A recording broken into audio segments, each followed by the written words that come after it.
Assalamualaikum warahmatullahi wabarakatuh.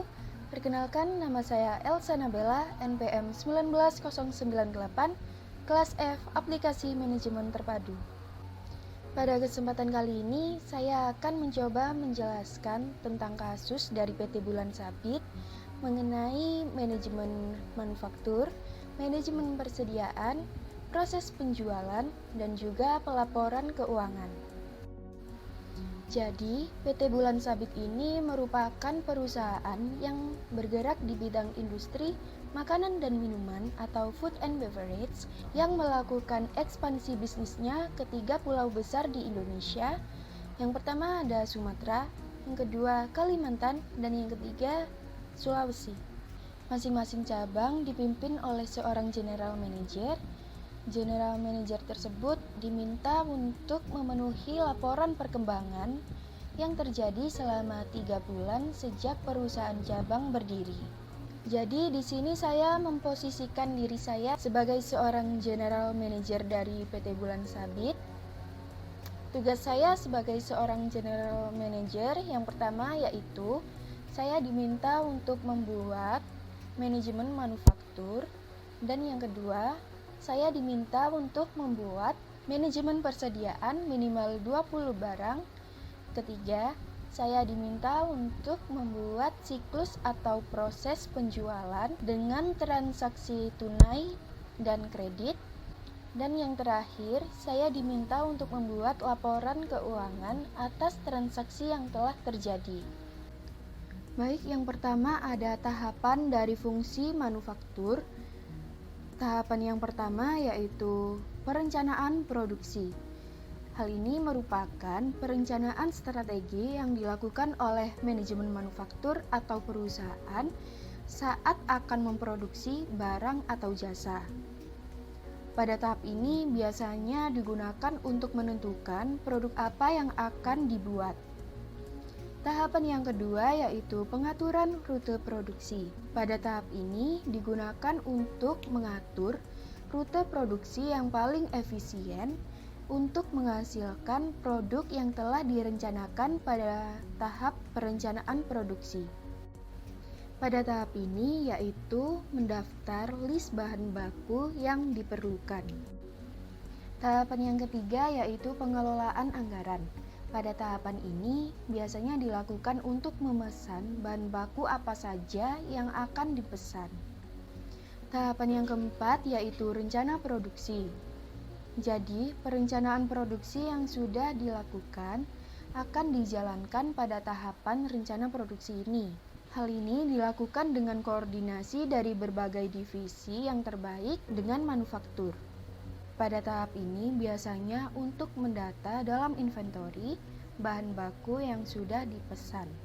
Tahapan yang terakhir yaitu pemantauan stok. Pada tahap ini kita dapat melihat dan melakukan cek pada bahan atau produk yang telah tersedia atau sudah tidak tersedia. Baik, selanjutnya saya akan menjelaskan tentang manajemen persediaan pada aplikasi Odoo. Baik, ini adalah menu awal dari tampilan setelah kalian mendaftar Odoo. Sekarang kalian bisa pilih menu persediaan. Ini adalah tampilan awal dari menu persediaan, dan untuk membuat produk, kalian bisa memilih menu produk. Di sini sudah ada 19 produk yang sudah saya buat. Untuk mencontohkannya, saya akan membuat satu produk, lalu kalian klik buat. Di sini kalian bisa mengisi nama produk kalian.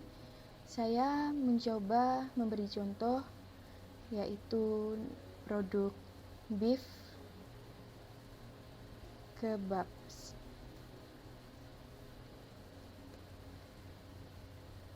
Dan di sini ada centang dapat dijual dan dapat dibeli. Kalian centang yang dapat dijual saja karena produk ini merupakan produk yang akan dijual kepada konsumen. Dan untuk tipe produknya kalian pilih yang produk konsumsi. Jika karena ini perusahaan food and beverage. Jika perusahaan jasa, kalian bisa memilih jasa. Dan untuk kebijakan penagihannya di sini tetap saya memilih jumlah dipesan. Dan untuk harga jualnya sendiri, saya menetapkan harga jual beef kebabs ini sebesar 17.500. Di sini sudah ada pajak pelanggan sebesar 10%, maka nanti harga kebabnya sebesar 19.250.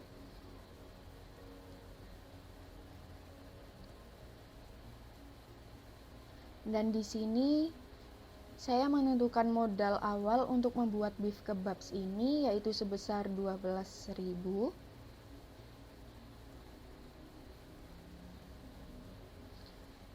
Di sini untuk kategori produknya kalian memilih makanan dan minuman jadi karena ini merupakan produk makanan.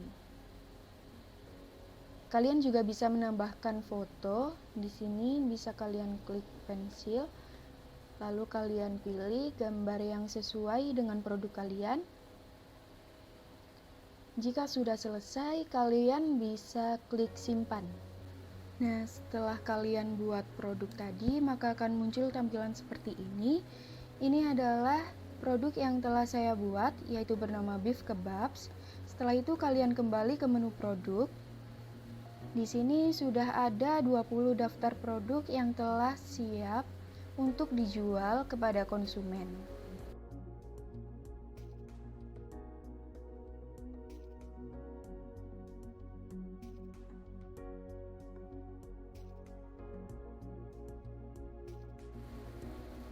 Setelah kita membuat persediaan tadi, maka langkah selanjutnya adalah kita akan membuat modul penjualannya. Di sini kalian bisa klik penjualan. Di sini ada 5 pelanggan yang sudah saya buat, ada yang membayar secara cash dan ada yang membayar secara kredit. Dan sekarang saya akan menjelaskan lagi membuat pelanggan yang membayar secara cash terlebih dahulu. Pertama kalian bisa klik buat. Setelah itu kalian bisa memasukkan nama pelanggan. Di sini saya memasukkan nama Suryanti Dewi. Di sini kalian bisa add a product. Misal Suryanti Dewi ini ingin membeli produk apa. Di sini ada 20 daftar produk yang telah tersedia, yang telah kita buat tadi. Misal di sini Suryanti Dewi ingin membeli cheeseburger. Kalian juga bisa menambahkan add produk lagi. Misal di sini Suryanti Dewi ingin membeli lagi, yaitu membeli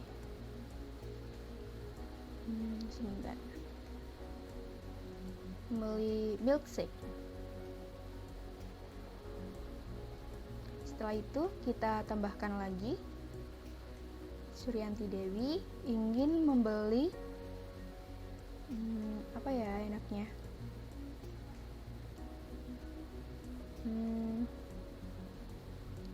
membeli ini aja, membeli beef kebabs.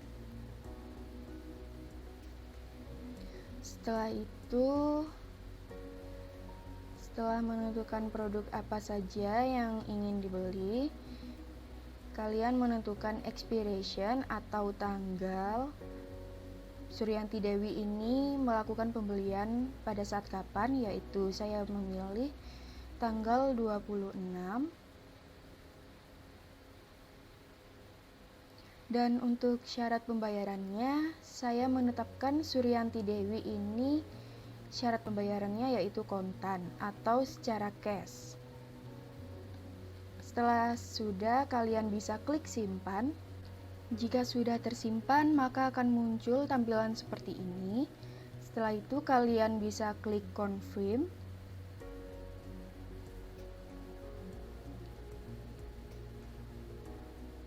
Setelah itu, kalian klik pengiriman.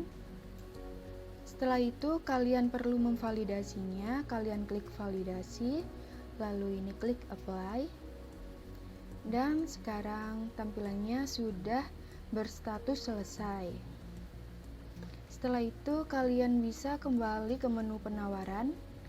Kalian klik nama Suryanti Dewi tadi.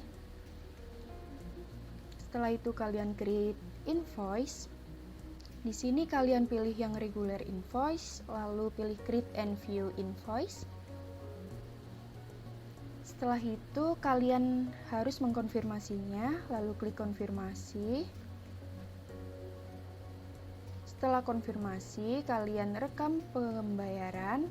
Di sini karena Suryanti Dewi membayar secara cash, maka kita pilih yang cash.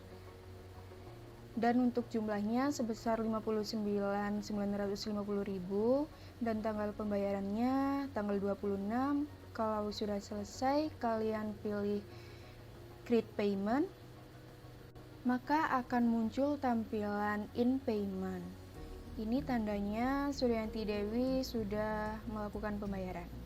Lalu saya akan membuat lagi contoh pelanggan yang membayar secara kredit. Kita klik buat,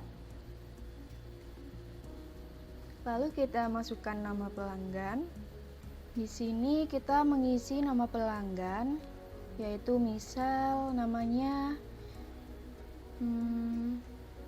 Rizky Ridho.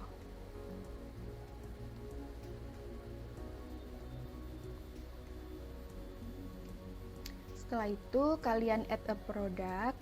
Seperti biasa, Rizky Ridho ini ingin membeli kopi SKM.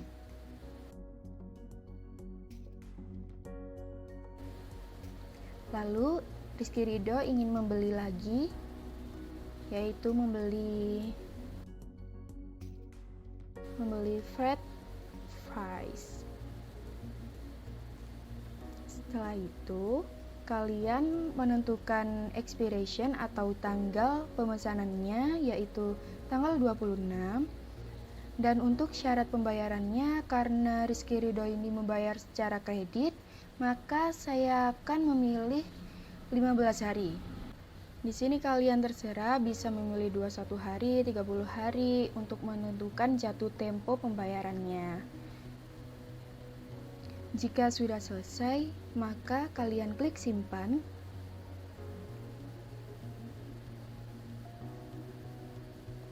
Maka akan muncul tampilan seperti ini. Kalian klik confirm.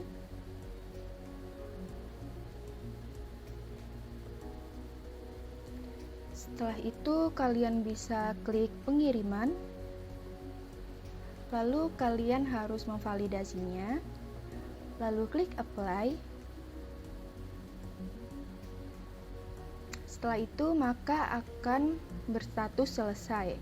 Setelah itu kalian kembali ke menu penawaran, kalian klik namanya Rizky Ridho tadi. Lalu kalian create invoice dan pilih regular invoice. Setelah itu kalian create and view invoice. Setelah seperti ini kalian mengkonfirmasi, klik konfirmasi. Lalu klik rekam pembayaran. Dan karena Rizky Ridho ini membayar secara kredit, maka pilih jurnalnya yaitu bank. Dan ini jumlah yang dipesan Rizky yaitu 30.800. Dan untuk tanggal pembayarannya, karena saya tadi menentukan 15 hari, maka 15 hari dari tanggal 26 yaitu tanggal 10. Lalu create payment. Setelah itu maka akan muncul tulisan in payment. Setelah itu kita dapat kembali ke menu penawaran. Ini adalah data-data yang telah saya buat. Nama pelanggannya ada Rizky Ridho, Suryanti Dewi, Suryadi Rizky, Reno William, Indah Wardani, Walisa Anas, dan Anissa Aprilia.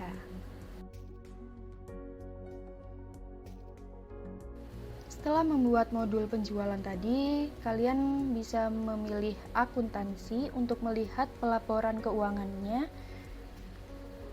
Di sini kalian bisa scroll ke bawah saja. Kita pilih yang cash. Kita lihat pelaporan keuangan yang cash. Di sini ada data dari pelanggan yang sudah membayar secara cash tadi, yaitu jumlahnya Rp237.050. Kita kembali lagi ke dashboard akuntansi dan kita pilih yang bank. Di sini dapat kita lihat data dari yang membayar secara kredit, yaitu ada sebesar Rp205.150. Kalian bisa kembali lagi ke dashboard akuntansi, lalu dapat melihat pelaporan lainnya, misal laba rugi. Di sini ada data laba ruginya, yaitu ada total pendapatannya sebesar 402.000, lalu bebannya Rp0 dan net profitnya sebesar 402.000. Setelah itu kalian bisa pilih pelaporan saldo. Di sini ada asetnya, total aset sebesar 442.200.000. Ada total liabilitiesnya sebesar 40.200.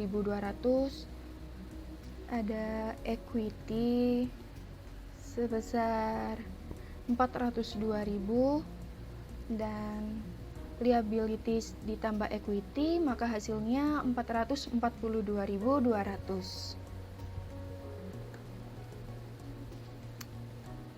Kalian juga bisa melihat pelaporan executive summary. Di sini ada cash, profitability, ada saldo, ada performance, dan di sini ada cash flow statement. Di sini dapat kita lihat ada net increase in cash and cash equivalent sebesar Rp237.050. Lalu ada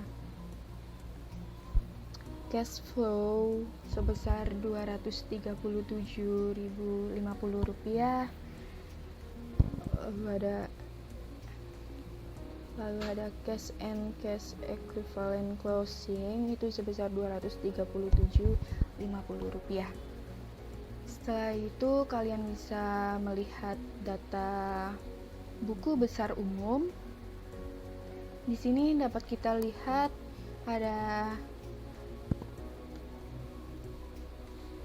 total outstanding receipt, yaitu sebesar Rp237.050. Ada piutang usaha, ada PPN pembelian, yaitu yang pajak tadi 10%. Kalau dijumlah hasilnya jadi 40.200, lalu totalnya yaitu Rp679.250.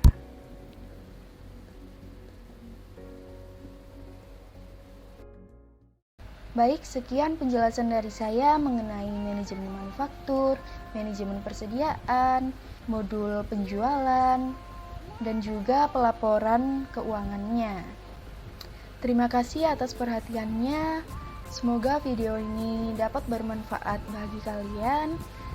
Saya mohon maaf kalau ada salah atau kurangnya.